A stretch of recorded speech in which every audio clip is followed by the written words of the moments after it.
The letter arrived on a Tuesday morning in the spring of 1889, and Pearl Hayes read it 3 times before she set it down on the kitchen table and let herself cry, though only briefly, because she had learned long ago that crying did not fix fences or feed horses or bring back the 40 acres her family had lost to a man named Clarence Mercer when she was barely 16 years old.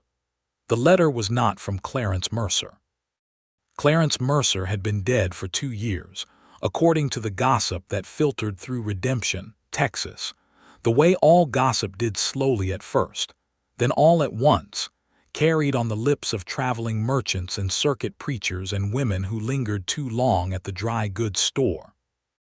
The letter was from his son, a man named Louis Mercer, and it was written in a careful, deliberate hand that suggested he had rewritten it more than once before settling on the words that now sat before Pearl on her kitchen table.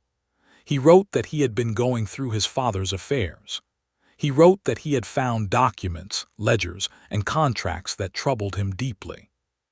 He wrote that he intended to come to Redemption in the 3rd week of April if she would permit it, and that he had things to say that he believed she deserved to hear in person. He wrote, finally, that he understood if she had no interest in seeing him, that he would not blame her, and that whatever she decided he would respect without argument. Pearl read that last part a 4th time. She folded the letter along its original creases and tucked it beneath the clay pot on the windowsill where she kept her small savings. Then she went outside to mend the section of fence along the north pasture that her mare, Clover, had been testing with her nose for 3 days running. The land Pearl now occupied was not the 40 acres that had been taken. It was a smaller parcel, 22 acres of scrubby grass and caliche soil on the western edge of Redemption that her mother had scraped together enough money to buy the year before she passed. Pearl had been 20 years old then, alone for the first time in her life, with 2 horses, a milk cow named Bernadette, 12 chickens, a dog named Hector who was more opinions than dog, and a stubbornness that her mother had always said was either going to save her life or end it, and so far the jury was still deliberating. She was 25 now. She had spent 9 years watching the Mercer land, her land, the land her father had broken his back clearing, the land where her mother had planted a kitchen garden that bloomed every spring with tomatoes and squash, and the particular yellow roses that her mother had carried as seeds all the way from Tennessee, sitting in the hands of a man who had no more right to it than a crow had a right to a robin's nest. Clarence Mercer had done it legally, or at least he had done it with the right signatures in the right places, which in 1880 in the state of Texas was more or less the same thing. Pearl's father, Thomas Hayes, had borrowed money from Mercer against the deed of the land, because the drought of 1879 had killed most of their crops, and they had needed seed money for the following spring. The terms had been clear enough on the surface, but there had been a clause buried in the contract that Thomas Hayes, who had never had more than 6 years of schooling, had not fully understood. When he missed a payment by a matter of weeks during which he had been riding to San Antonio to sell cattle, not living the dissolute life that Mercer had implied when he took the matter to the county judge, Mercer had exercised that clause and walked away with the deed. Thomas Hayes had died the following winter, not from heartbreak, though Pearl believed that had been a contributing factor, but from a fever that swept through the county and took 7 people, including her father and old Mr. Calloway from the livery stable. Pearl had been 17. Her mother, Ruth Hayes, had gripped Pearl's hand at the grave and said, quietly and without any particular drama, that they were going to be all right, and they had been mostly, though all right was a complicated word that meant different things in different years. Now it was April of 1889. And a man named Louis Mercer had written to say he was coming to apologize. Pearl spent the following 2 weeks thinking about what that meant. She thought about it while she was mending fences, and while she was hauling water, and while she was trading eggs at the general store for the sugar and flour she could not produce herself. She thought about it while she sat on her porch in the evenings watching the sun go down over the flat land in colors that never failed to make her feel simultaneously very small and very certain that she belonged exactly where she was. She thought about it in church, which was not what Reverend Alderman intended when he gave his sermons about forgiveness, though she supposed the subject matter was not entirely irrelevant. She thought about what apology could possibly be adequate. She thought about whether adequate was even the right standard. She thought about whether she was prepared to sit across a table from a man who shared a name with the person who had ruined her family's circumstances, and look at him without letting the old anger rise up so hot and fast that it made her say something she would regret. She thought about writing back to say she would not see him.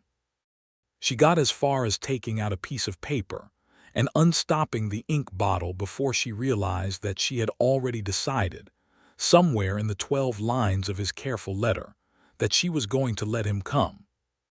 She did not examine that decision too closely. She just stoppered the ink and went to bed. When the 3rd week of April arrived, it arrived with the particular Texas spring that was either perfectly beautiful or building toward a tornado, and the sky on the Monday of that week was the luminous pale blue that could go either way. Pearl woke before dawn, as she always did, and fed the horses and let the chickens out and milked Bernadette, and made herself a breakfast of cornbread and coffee that she ate standing at the kitchen window, watching the road. He came on Wednesday. She saw him from a distance, the way you could always see people coming on flat land, a slow-moving figure on a road that stretched straight as a sewing needle all the way to the horizon. He was on horseback, which she had expected, and he rode alone, which she had half expected and half wondered about. As he got closer, she could see that he was perhaps her own age or a few years older. She would later learn he was 28, and that he sat in the saddle with the easy posture of someone who had been riding since childhood, which of course he had, because he had grown up on the land that used to belong to her family. She was standing on the porch when he reached the gate at the end of her drive. He stopped there and did not presume to open it, which she noticed. He took off his hat, a good gray hat, well worn, the brim shaped by years of use, and held it against his chest in both hands. She could see his face clearly now. It was a long, angular face, brown from the sun, with dark eyes that were directed at her with an expression she could not immediately read. Not arrogance. Not guilt exactly, though there was something in the set of his shoulders that suggested a man carrying a weight he had been carrying for some time. "Miss Hayes," he said. His voice carried easily in the still morning air. "My name is Louis Mercer. I wrote to you." "I know who you are," Pearl said. She had not meant for it to come out quite so flat, but there it was. He nodded. He didn't flinch, which she respected, even if she wasn't ready to say so. "I came to apologize for what my father did. I understand if you have no interest in hearing it, and I will turn around and ride back to town without another word if that is what you want. But I would very much like to say what I came to say if you'll allow me." Pearl looked at him for a long moment. 9 years of mornings on this smaller, harder land. 9 years of watching those 40 acres across the creek get worked by hired hands who didn't love the soil the way her father had. 9 years of knowing that somewhere the paperwork existed that had stolen what was hers by every reasonable measure of the word, even if it had been done with the right stamps in the right places. "I've been waiting 9 years, she said. "You had better come in and sit down." She watched him blink at that. Whatever he had prepared himself for, it had not been that. He took a moment to compose himself, then dismounted with the practiced ease of a working man and looped his horse's reins over the post at her gate. He was taller than she had judged from the porch, well over 6 feet, with the lean, weathered build of someone who worked outside. He approached the porch with his hat still in his hands, and she held the door open and he stepped inside. Her kitchen was small and clean. The table had 4 chairs around it, though she only ever used one.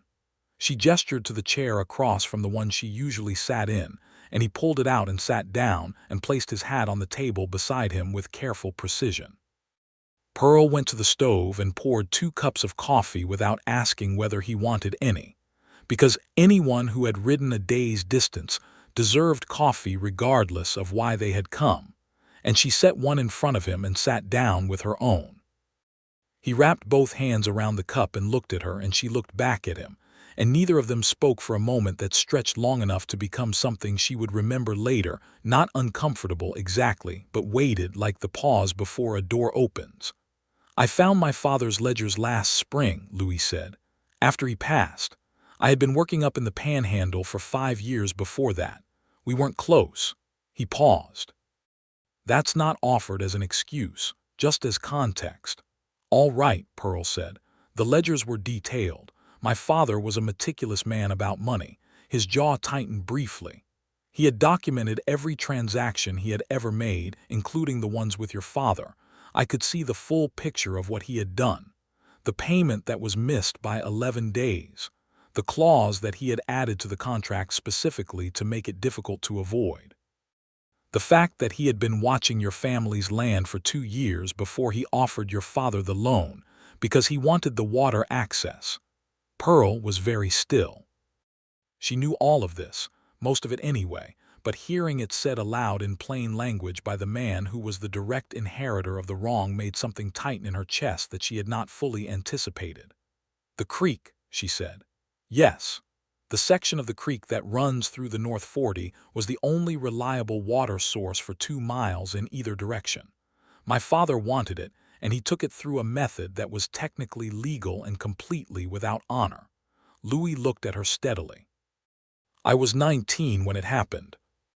I knew something was wrong, but I didn't understand the details and I didn't ask the right questions, and then I left for the Panhandle and I told myself it wasn't my business." He stopped. "That was a cowardly thing to do, and I have regretted it." "You were 19, Pearl said, not quite offering forgiveness but not denying the complexity either. "I was 19 and I knew the difference between right and wrong," Louis said, and there was no self-pity in it, just a flat clarity that she found unexpectedly moving. "I should have done something earlier. I didn't. I'm doing it now, which is late, and I know that." Pearl took a sip of her coffee. Outside, she could hear Hector, who was considerably older now but still fully committed to the opinion that strangers required investigation, sniffing thoroughly around Louis's horse at the gate. "What is it that you're proposing to do?" she asked. Louis reached inside his coat and drew out a folded document. He placed it on the table and unfolded it carefully and turned it so she could read it. It was a deed transfer. She read it twice to be sure she was reading it correctly. It transferred the 40 acres, creek access included, back to the estate of Thomas Hayes, with Pearl Marie Hayes listed as the living heir. "I had it drawn up by a lawyer in Abilene," Louis said. "It's legal. All it needs is your signature and a witness, and I was thinking the county recorder's office in town could serve as the witness. But I wanted to bring it to you myself because I thought you deserved to have a person look you in the eye and say that what was done was wrong, not just a piece of paper." Pearl looked at the deed for a very long time.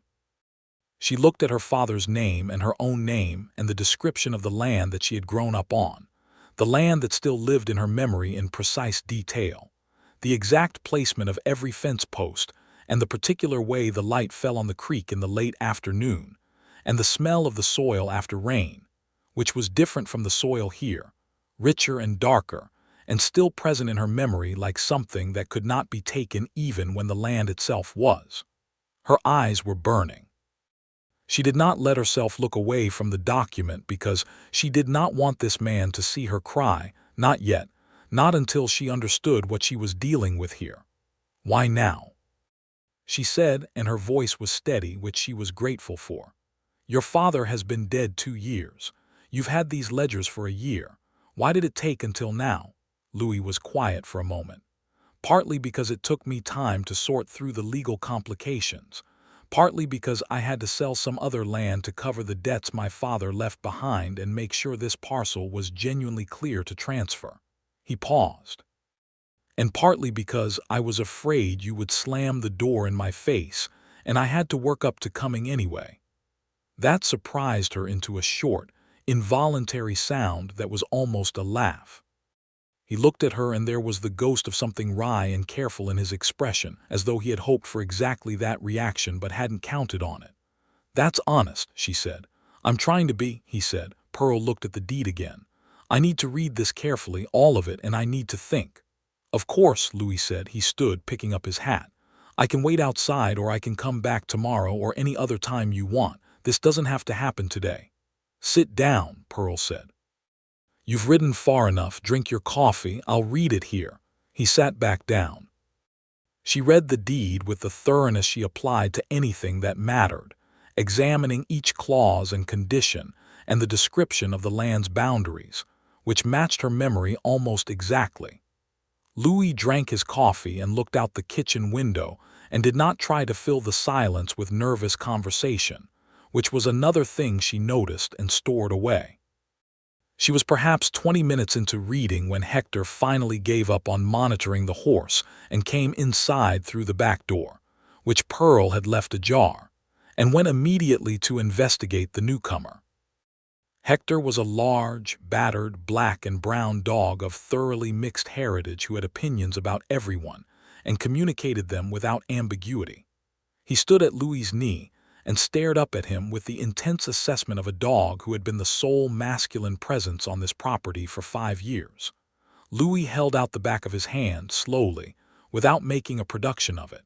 Hector sniffed it for a long, judicial moment. Then he sat down next to Louis's chair in the manner of a dog who has rendered a verdict.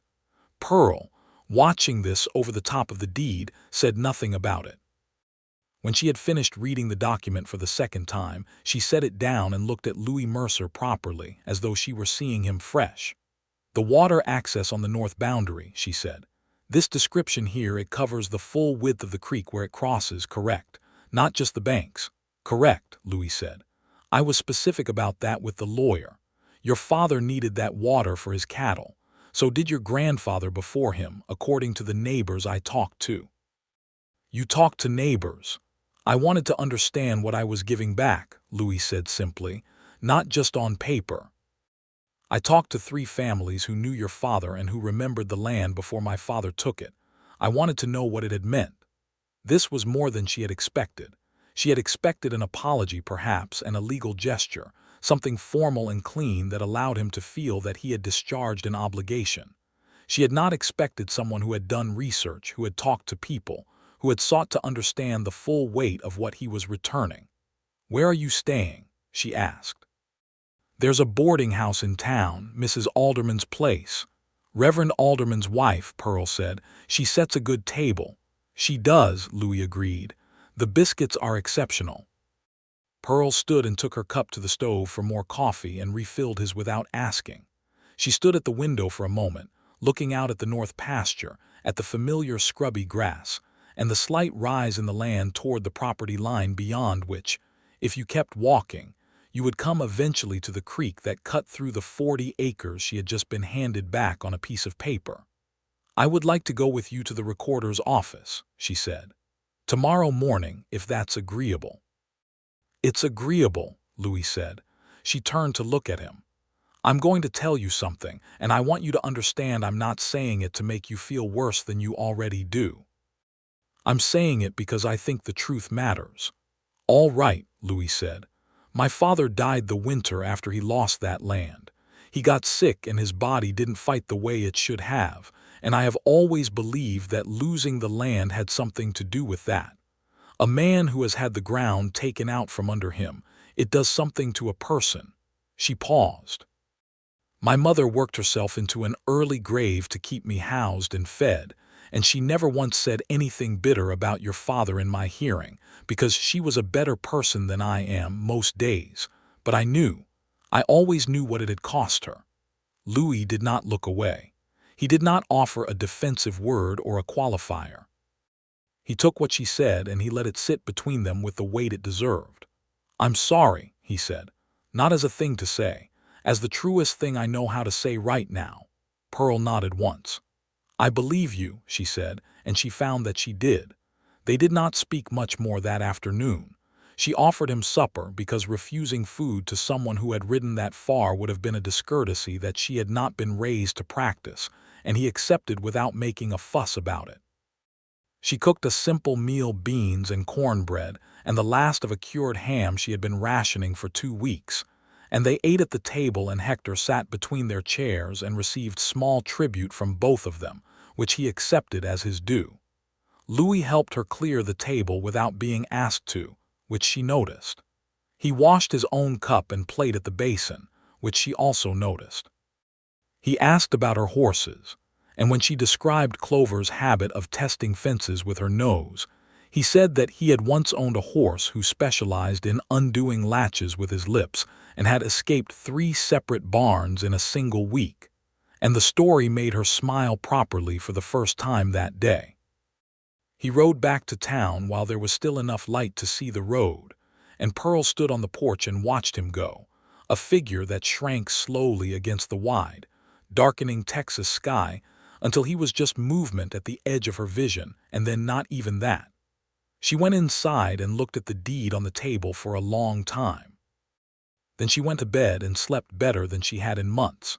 In the morning she put on her good dress, a deep blue one that her mother had made from fabric she had saved up for over a year, which Pearl had let out in the seams twice, and which still fit well enough for town, and braided her dark hair and pinned it up, and was ready when she heard the sound of hoofbeats on the road at 8 o'clock. Louis arrived precisely when he had said he would, which she appreciated. Punctuality was a form of respect. He had polished his boots, she noticed. He was wearing a clean shirt.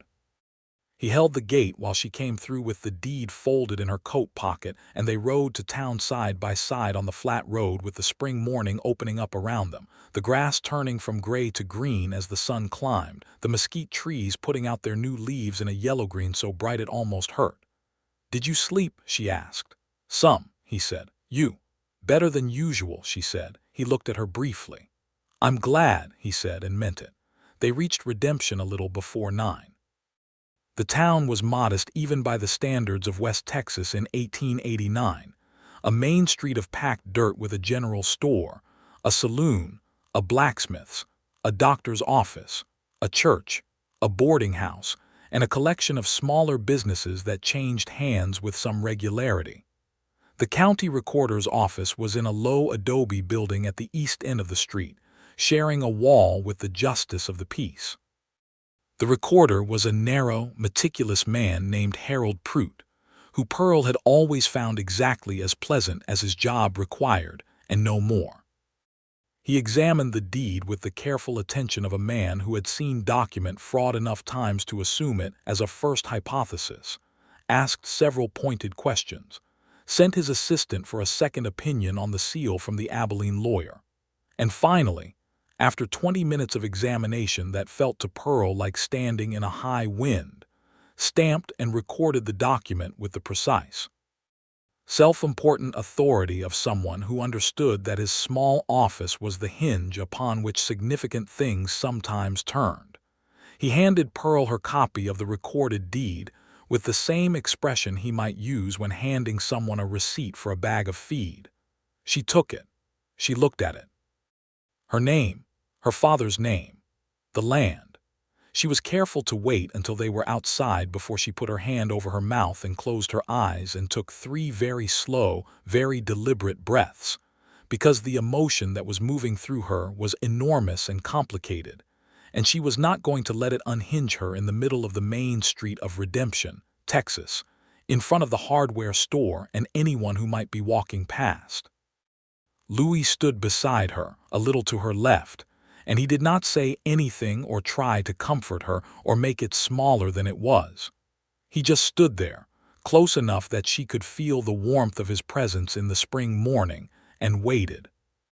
When she had herself properly in hand, she lowered her hand and opened her eyes and said, "Thank you," in a voice that was not entirely steady but was close enough.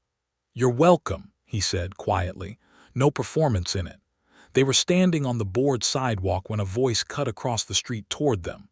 "Pearl Hayes, is that you?"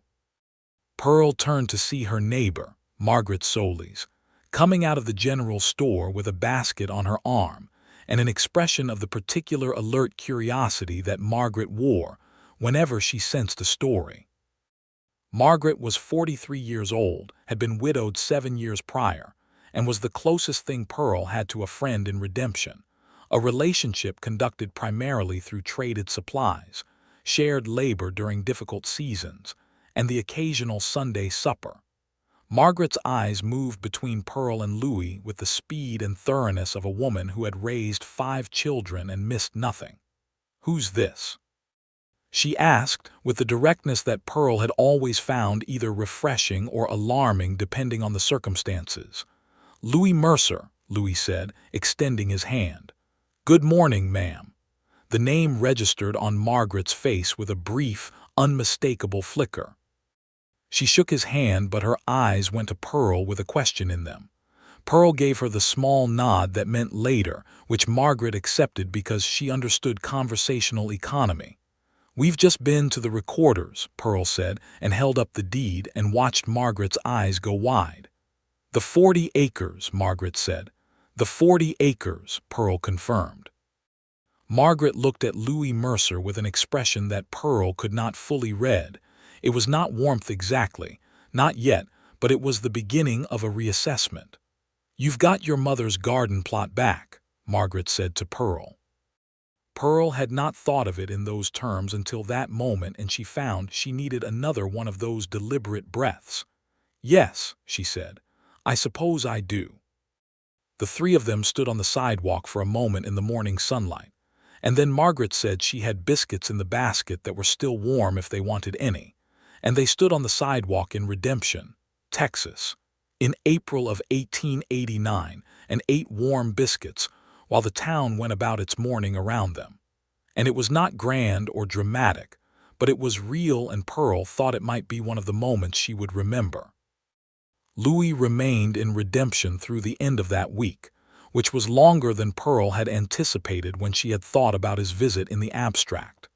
She had imagined a single purposeful interaction, the deed, the apology, the handshake, and then his departure and her solitary return to a life that was now fractionally better than it had been.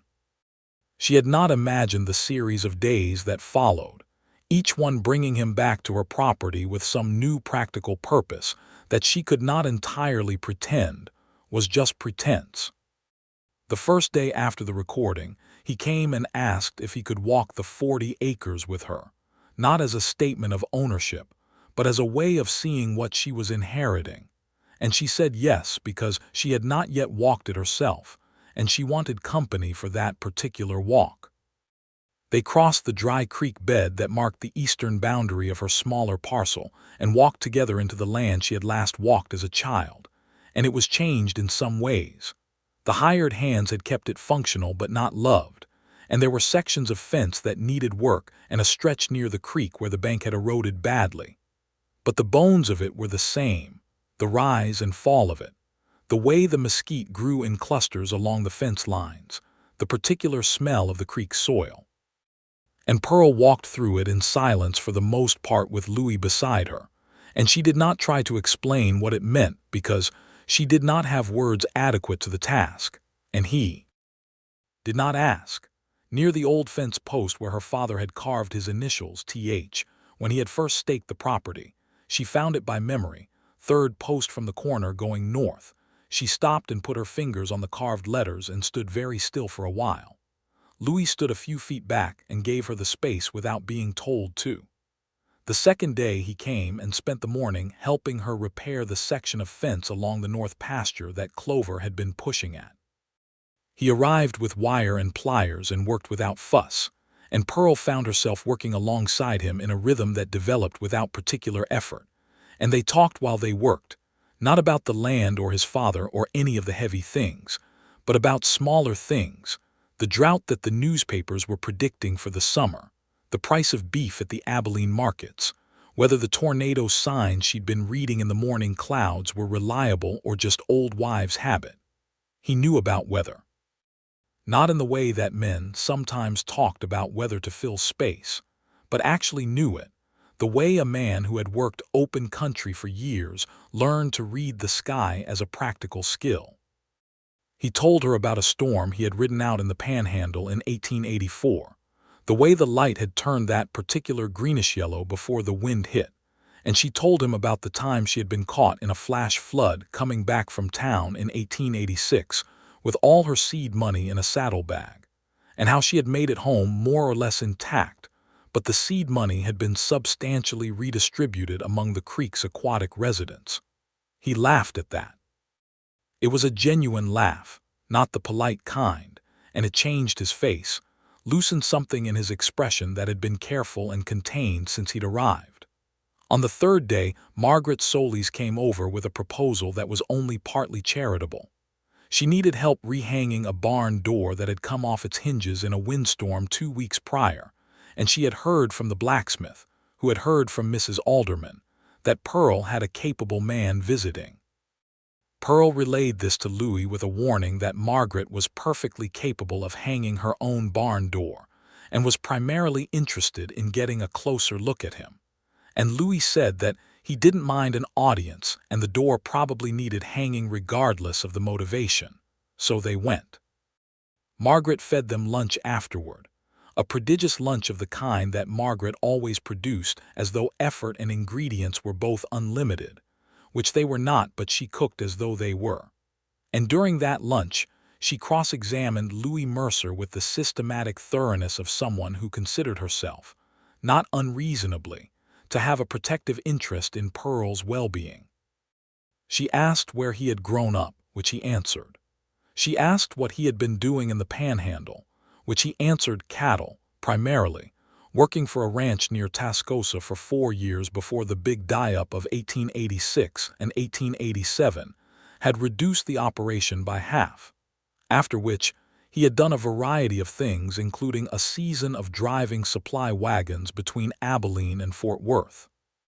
She asked what his intentions were going forward, which was the question that had been underneath all the others, and Louis looked at Margaret directly and said that he had not yet entirely determined what came next, but that he was in no hurry to leave Redemption unless Pearl asked him to.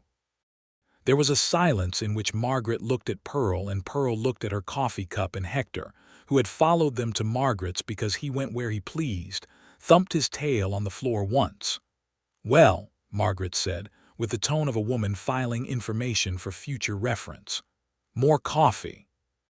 That evening, Pearl sat on her porch and thought about the fact that Louis Mercer had just told her closest friend that he was not in a hurry to leave unless she asked him to, which was a statement that she had been turning over in her mind since he had said it with the attentiveness she gave to things that had more than one way of being understood.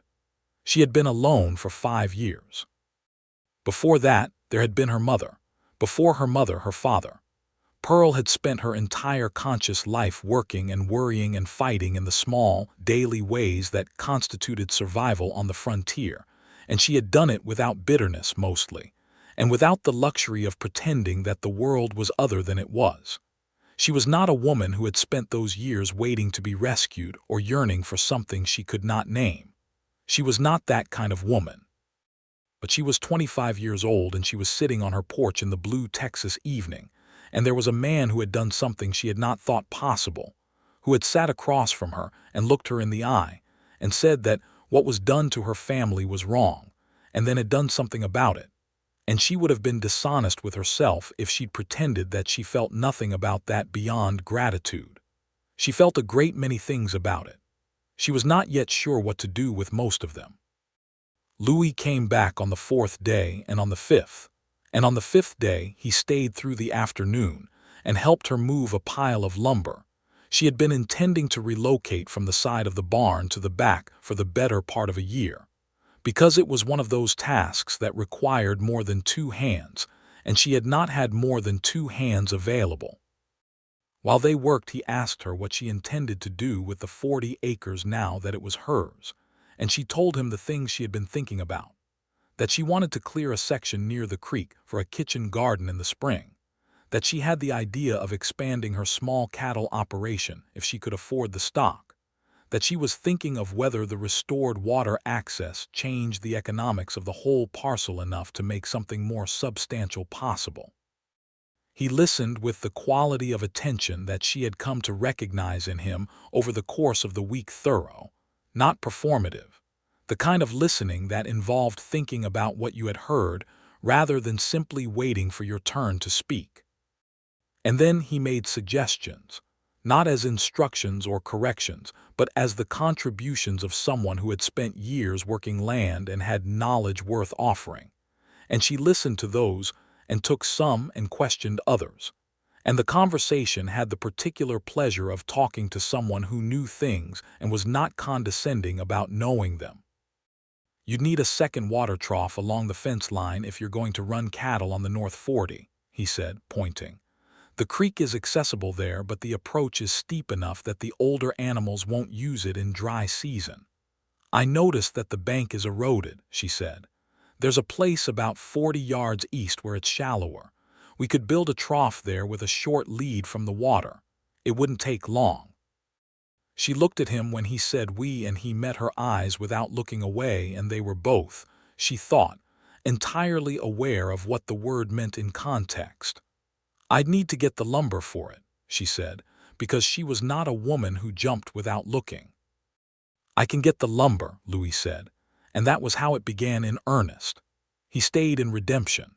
He continued staying at Mrs. Alderman's boarding house, which maintained a propriety that was important in a small town in 1889, and which Pearl was aware of even if some of the town's residents, specifically Mrs. Holt from the church auxiliary, who had the curiosity of a crow and the memory of an elephant, were already conducting observations and drawing their own conclusions.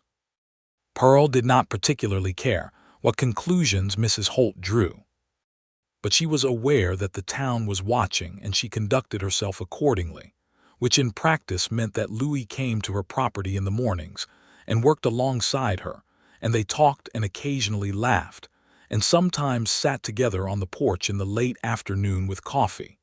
And he always rode back to town before full dark, and everything was entirely respectable, and also none of that changed what was happening between them, which was something that grew quietly and with a naturalness that surprised her by not alarming her. She had thought, in the abstract, that she might have trouble with his name, that sitting across from a man named Mercer would put a glass between herself and any genuine feeling, that she would always be seeing his father in him, the same way you sometimes saw a cloud behind a person's face that was just their history waiting to be acknowledged. But Louis was not his father in any meaningful way that she could find. He was careful where his father had been expedient. He was honest where his father had been clever.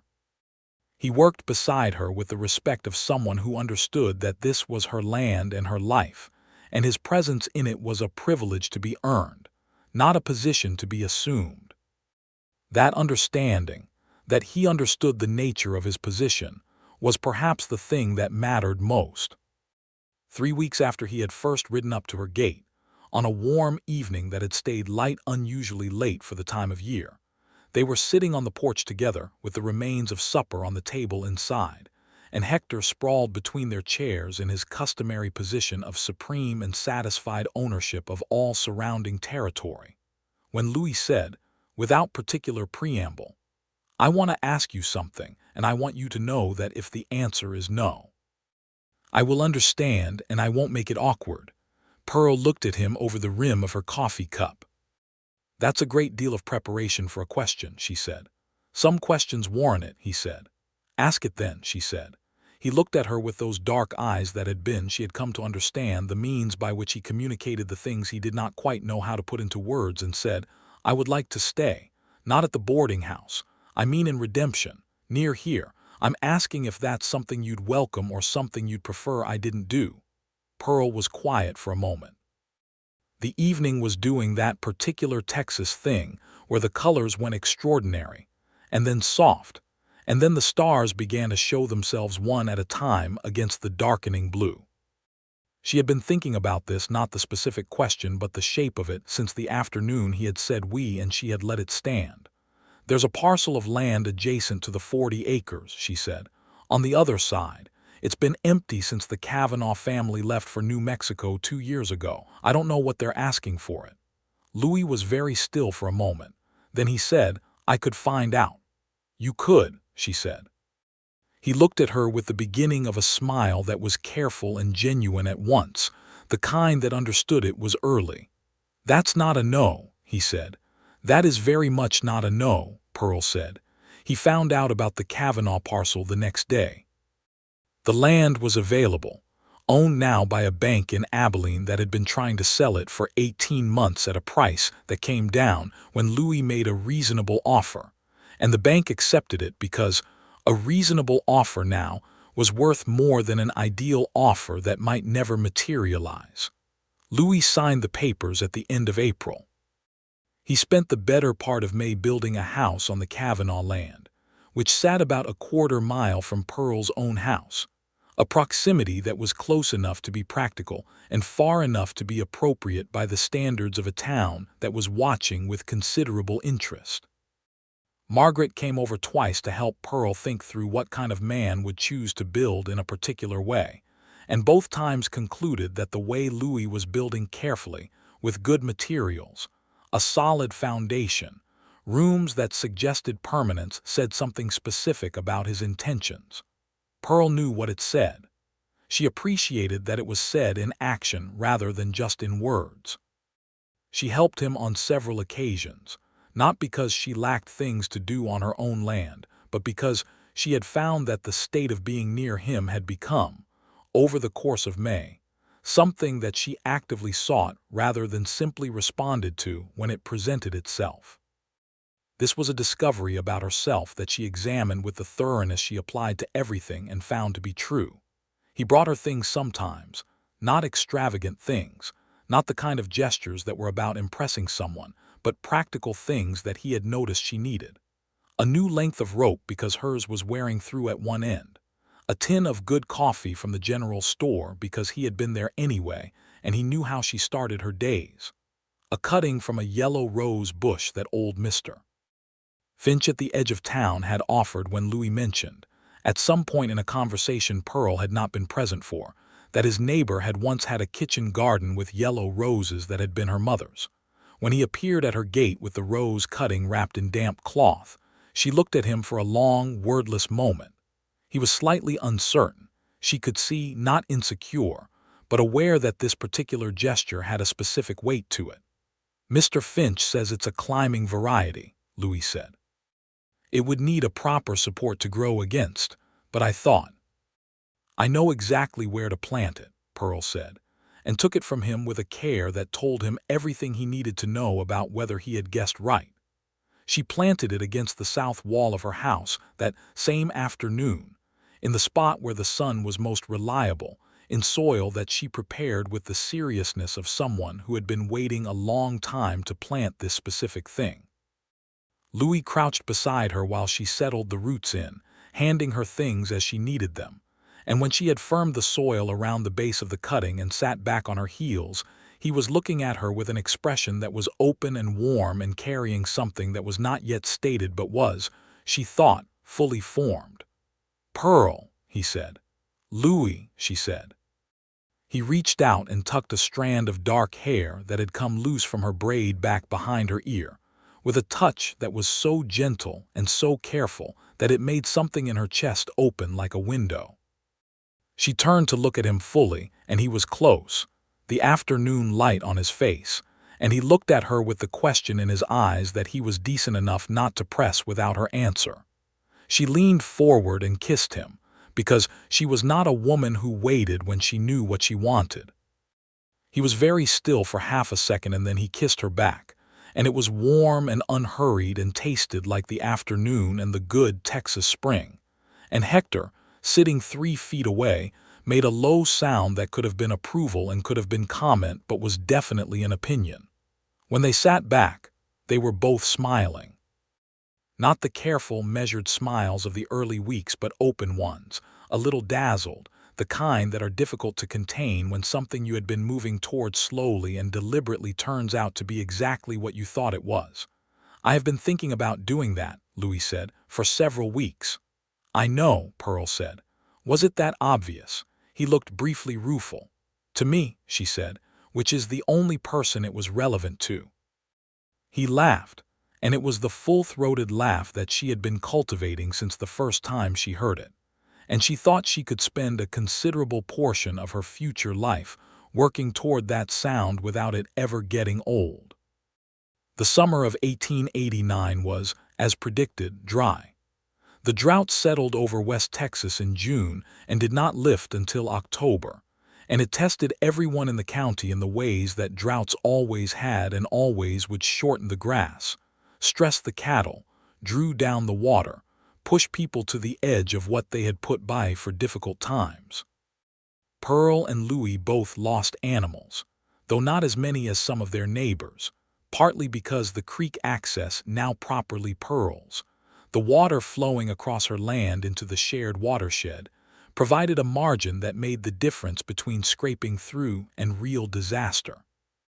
They worked the land together through the summer, the 40 acres and her original 22 and Louis's adjacent parcel, moving between them as need required.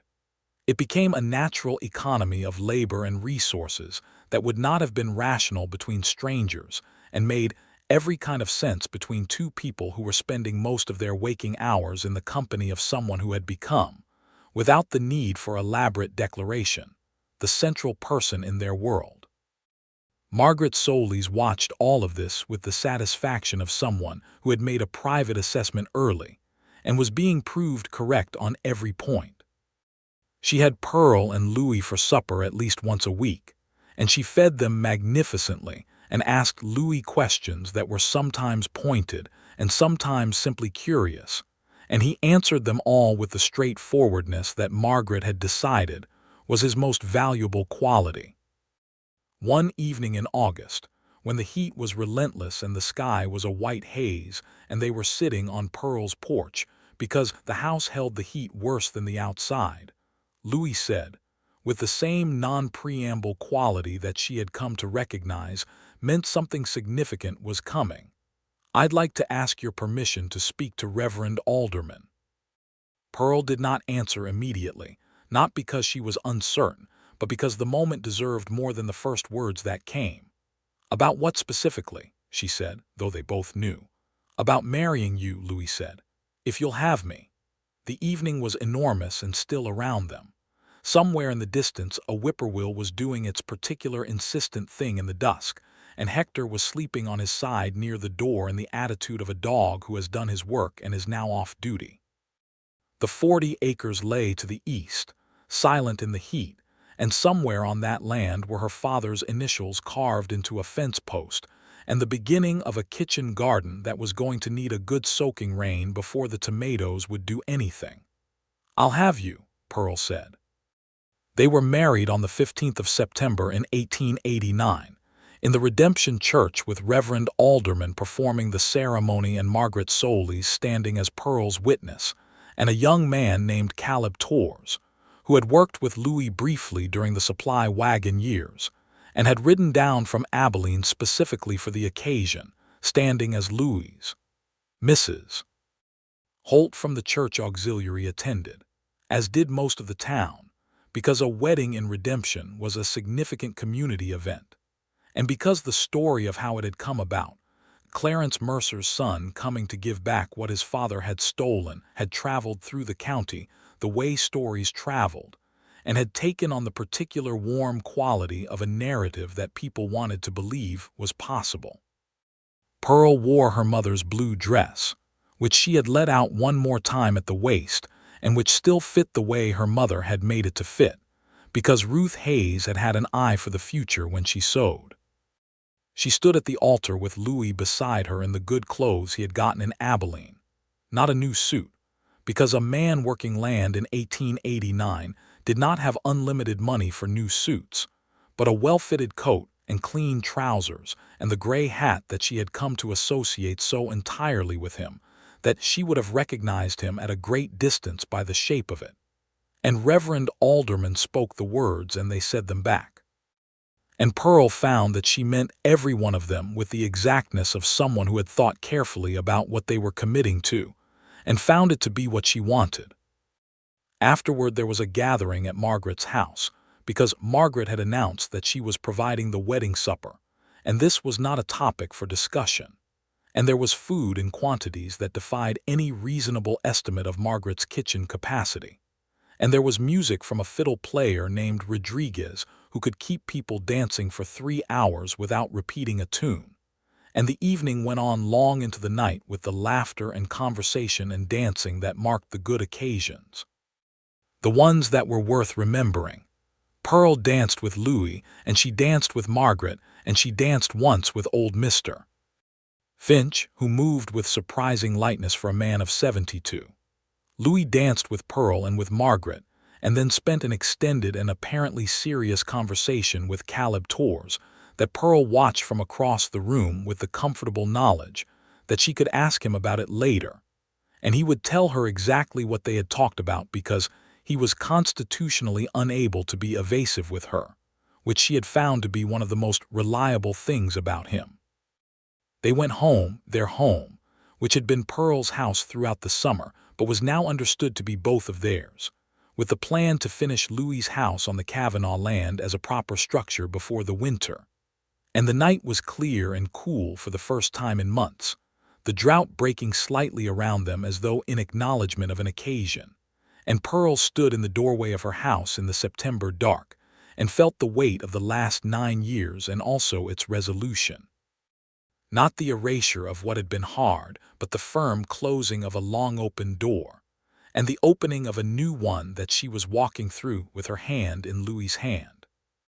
The autumn passed with the work that autumn always brought, the harvest of what the drought had left, which was less than she'd wanted but more than some years, the preparation of the land for winter, the decisions about which cattle to sell and which to keep through the cold months.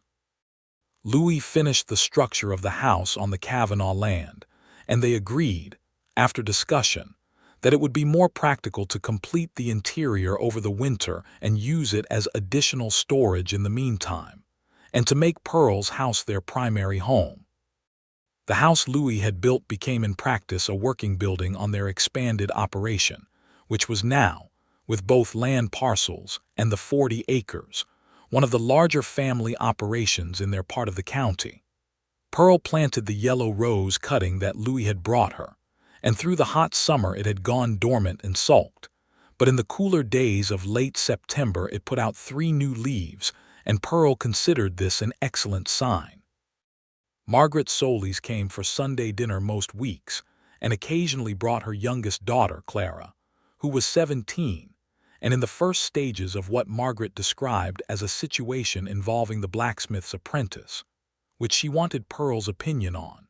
And Pearl gave her opinion on it with the directness of someone who had spent the last several months learning something important about what made a person worthy of trust and wanted to share the knowledge. In November, Pearl told Louis that she believed she was expecting.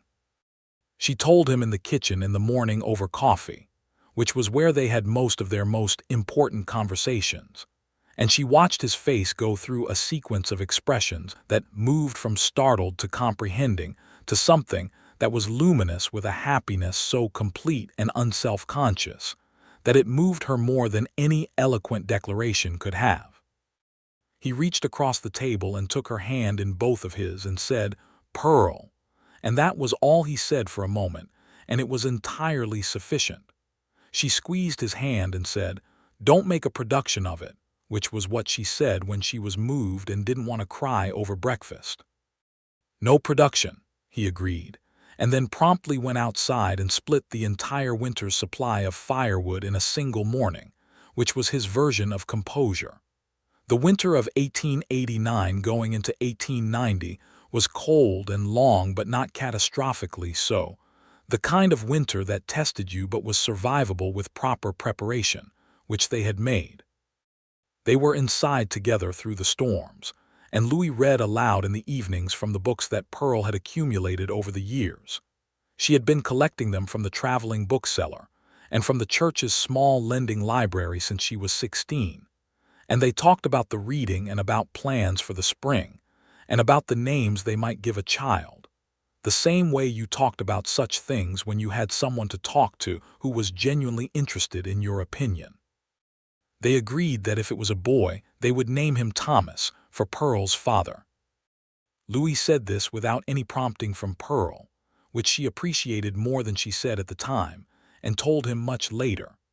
Margaret came for Christmas with enough food for 6 people and her daughter Clara, who was clearly further along in the blacksmith apprentice situation than Margaret had last reported, and they had a Christmas that was warm and loud and full of the particular richness of people who had earned their happiness through something and knew it.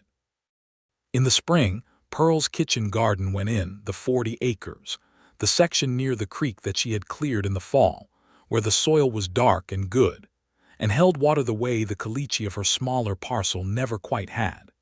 She planted tomatoes and squash and the yellow roses, a cutting from the cutting that had now rooted itself firmly against the south wall, and was showing every sign of intending to cover that entire wall by summer.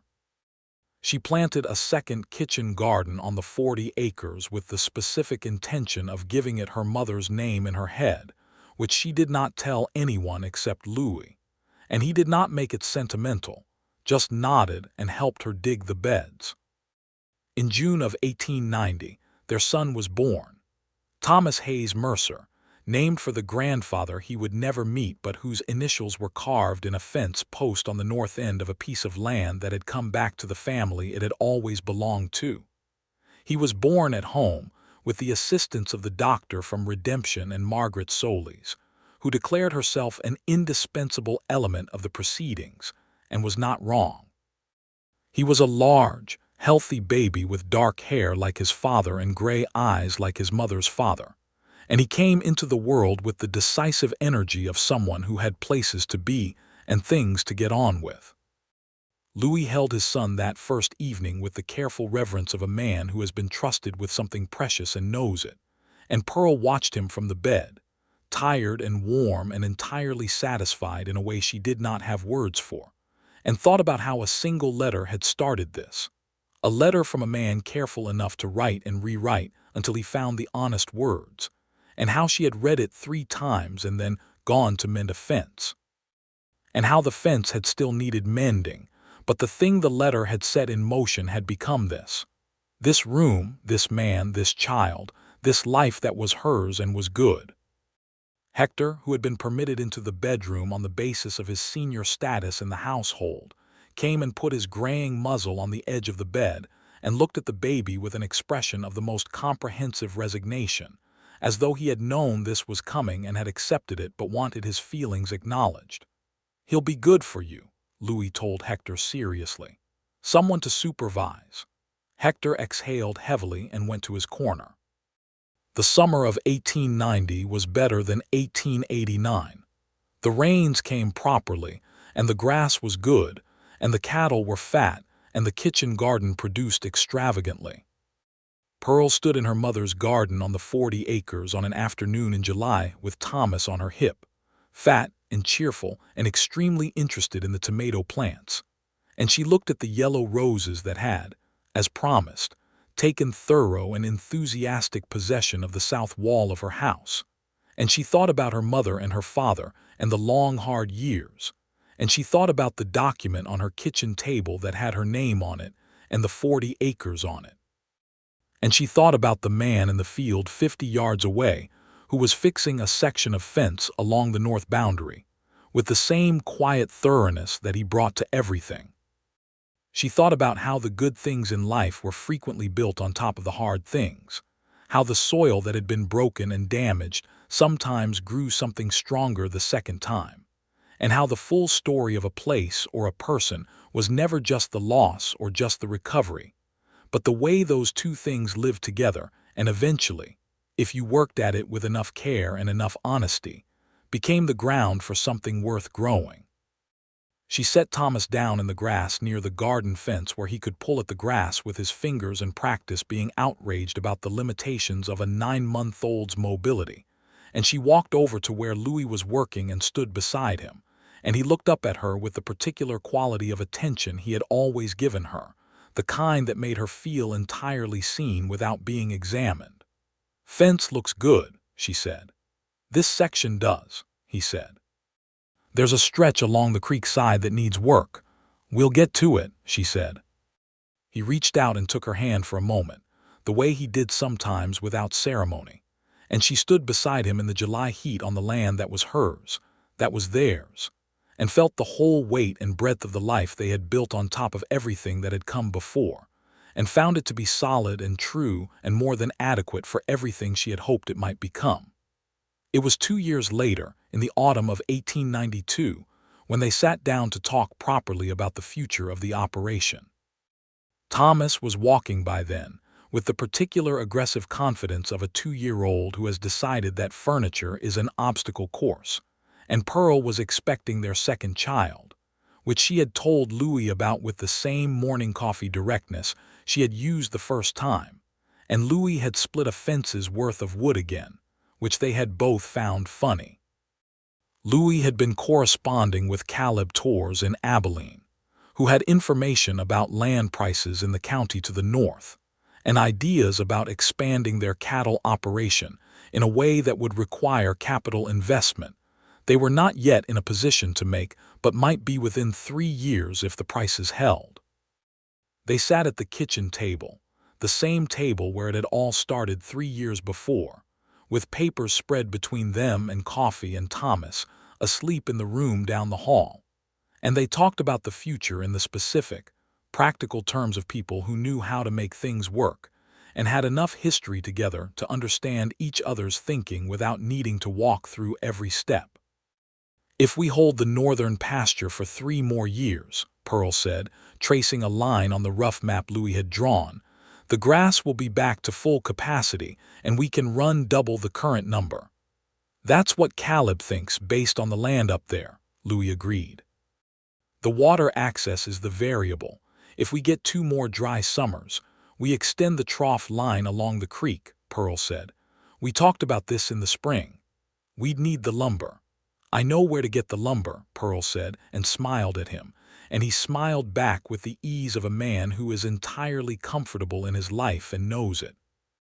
Margaret Solis married again that year, which surprised the town and did not surprise Pearl at all, because Pearl had watched her neighbor come back to herself over the 7 years of her widowhood in a way that was clearly preparation for something, even if Margaret herself had not announced it. The man was a widower from the next county named Ezra Pemberton, a quiet, substantial man who looked at Margaret the way a person looked at something they had stopped hoping for and then found. And Margaret brought him to Sunday dinner at Pearl and Louis's house the second week of his courtship, and they all ate together, 5 adults and Thomas. And by the end of the evening, Ezra Pemberton had been subjected to Louis's quiet assessment, and Margaret had been subjected to a slightly pointed set of questions from Pearl, because Pearl considered herself to have a protective interest in Margaret's well-being, and both of them had passed. Margaret and Ezra were married in December of 1892, and Pearl stood as her witness, and there was dancing and fiddle music and an enormous amount of food, and everything was as it should be. Pearl and Louis's second child arrived in February of 1893, another boy, whom they named Daniel, after Louis's grandfather, who had been the one member of the Mercer family whom Louis had described with any real warmth. Daniel was smaller and more contemplative than Thomas had been, and from very early on had the quality of a person who was listening carefully to everything going on around him and filing it for later use. Thomas, who had been told he was getting a sibling with a level of enthusiasm that may have slightly oversold the immediate entertainment value of a newborn, spent the first week looking at Daniel with the expression of a person who has ordered a pony and received a package of oats, but by the end of the second week had decided that Daniel was acceptable, and by the end of the first month had appointed himself Daniel's primary guardian and protector, which role he took up with characteristic aggressive confidence. Hector, who was old now, genuinely old, with a muzzle that was fully white and a movement that was slower and more considered than it had once been, managed to survive until Daniel's first birthday, which Pearl had privately thought was deliberate on his part. He passed quietly one night in the spring of 1894, in his corner, and Pearl and Louis buried him in the yard near the south wall, where the yellow roses were now fully established and climbing in all directions. And Thomas, who was 4 and had lived his entire life with Hector as a constant, stood at the small grave with the solemnity of someone understanding something important for the first time about how love and loss were continuous. "He was a good dog," Louis said to Thomas, crouching down to the boy's level. "The best dog," Thomas said with complete authority. "Yes," Louis said, "the best dog." That year they got a new dog, a young liver-and-white hound that Thomas named Captain with the absolute conviction of a 4-year-old who had thought about it carefully. And Captain was nothing like Hector in temperament or appearance or general philosophy, but was himself entirely, loud and fast and devoted. And in time he became exactly what Hector had been to Pearl all those years ago. The living companion of a property and the warm presence that made a house feel inhabited even when the people were out in the fields. The land prospered. Not spectacularly, not in the way of men who made fortunes in cattle or oil or speculation, but in the steady, accumulating way of people who worked well and made good decisions, and treated their animals and their neighbors and their soil with care. By 1895, they had expanded the herd to the number that Louis and Caleb had projected, and the water trough line along the creek had been extended twice, and the section near the creek on the 40 acres had been producing kitchen garden vegetables and yellow roses for 6 years, with the full confidence of land that knows it is loved. Pearl's reputation in redemption had changed over those years in ways she had not particularly sought but did not resist. She was known as a practical woman, a capable woman, one whose opinion on matters of land and livestock was worth having. She was on the committee that established Redemption's first proper school building in 1893, a position she had accepted because Thomas would be school age in 2 years, and she had opinions about what a good school required, and she had made those opinions effective in the way she made most things effective, by identifying exactly what needed to be done and doing it. Louis was known as a man who had done something unusual, and in the long run, right. There were people in Redemption who had been skeptical of him at the beginning, people who remembered Clarence Mercer, and were not prepared to separate the son from the father without evidence. And those people had, over the years, come around in the way that people came around when the evidence was consistent and clear. He was known as a fair man, a hard worker, someone who kept his word and helped his neighbors and treated his wife as a person whose judgment he respected, which was observed and noted in a community where such things were not universal. The injustice that had been done to Pearl's family was not forgotten, not by Pearl and not by the people who had known Thomas and Ruth Hayes, but it had been addressed in the most concrete possible way. The land had come back, the water had come back, the kitchen garden was growing, and that gave the story a shape that people could carry with some satisfaction, a narrative not of simply enduring wrong but of wrong being named and undone by someone with the decency to do it.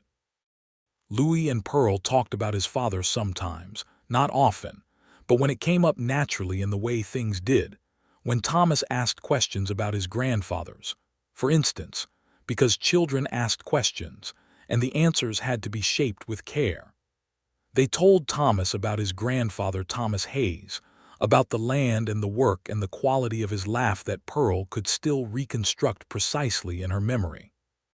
They told him about his other grandfather with the honesty that children deserved and the care that complexity required, which was that Clarence Mercer had made choices that were wrong and that had hurt people, that his father had understood this and tried to make it right, and that making things right when you understood a wrong had been done was one of the most important things a person could do. Thomas listened to this with 4-year-old, then 5-year-old, then 6-year-old attention, and slowly assembled it into his understanding of the world. And Pearl watched him doing this, and thought that perhaps this was another way the good things were built on top of the hard ones, not by erasing the story but by using it, by making it part of the materials that went into something better.